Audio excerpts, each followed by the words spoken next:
Engineering என்ன course sir படிக்கிறது அப்படின்னு பாத்தீங்கன்னா, இன்ஜினியரிங் படிக்கிறதுக்கு டிசிப்ளின் 50க்கு மேல டிசிப்ளின் இருக்கு. இதுல காமனா 5 டிசிப்ளின் எல்லாரும் படிக்கிறது ECE, triple E, computer science, mechanical, civil. இது எல்லாருக்கும் தெரிஞ்ச நார்மல் 5 இன்ஜினியரிங் டிசிப்ளின். இது தவிர நம்ம ஒரு 50-60 ஏரியால நம்ம இன்ஜினியரிங் படிக்கலாம். இன்ஜினியரிங் படிச்சா நிறைய ஸ்கோப் இருக்கு. ஆனா உங்களுக்கு பிடிச்ச ஏரியால நீங்க படிக்கணும். யாரோ சொன்னாங்கன்னு சொல்லி போய் இசிஇ படிக்க கூடாது, யாரோ சொன்னாங்கன்னு சொல்லி போயிட்டு ட்ரிபிள்இ படிக்க கூடாது.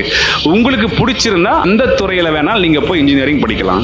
எல்லா காலேஜ்லயும் என்ன பண்ணிட்டாங்கன்னா, டயர் 2 டயர் 3 காலேஜஸ்ல எல்லாத்தையும் கம்ப்யூட்டர் சயின்ஸோட சீட்ஸை ஜாஸ்தி பண்ணி கோர் இன்ஜினியரிங்கோட சீட்ஸை கம்மி பண்ணிட்டாங்க.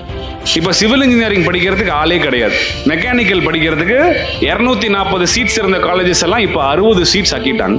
அந்த பாக்கி இருக்கிற 160 சீட்ஸ் என்ன பண்ணிட்டாங்க, கம்ப்யூட்டர் சயின்ஸ்ல ஆட் பண்ணிட்டாங்க. ஏன்னா மக்கள் அதான் போய் படிக்க விரும்புறாங்க. ஆனா கண்டிப்பா எல்லா ஏரியாஸ்லயும் டிமாண்ட் நிறைய இருக்கு. கம்ப்யூட்டர் சயின்ஸ்லாம் டிமாண்ட் கம்மியா இருக்க போகுது இன்னொரு 4 வருஷம் கழிச்சு.